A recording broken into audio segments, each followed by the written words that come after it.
ఏమైంది విజయలక్ష్మి? ఎంత 11 అవుతుంది. అయిపోయినాయి, తెస్తానా.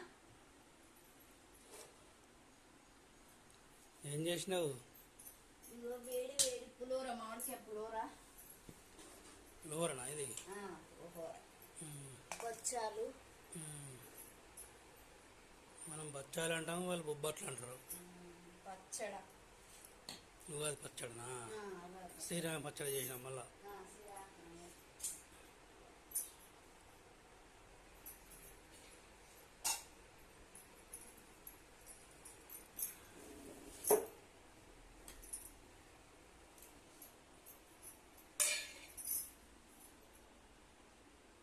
హాయ్ ఫ్రెండ్స్, అందరికీ శ్రీరామనవమి శుభాకాంక్షలు.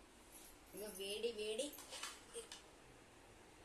పులిహోర చేసిన, మామిడికాయ పులిహోర.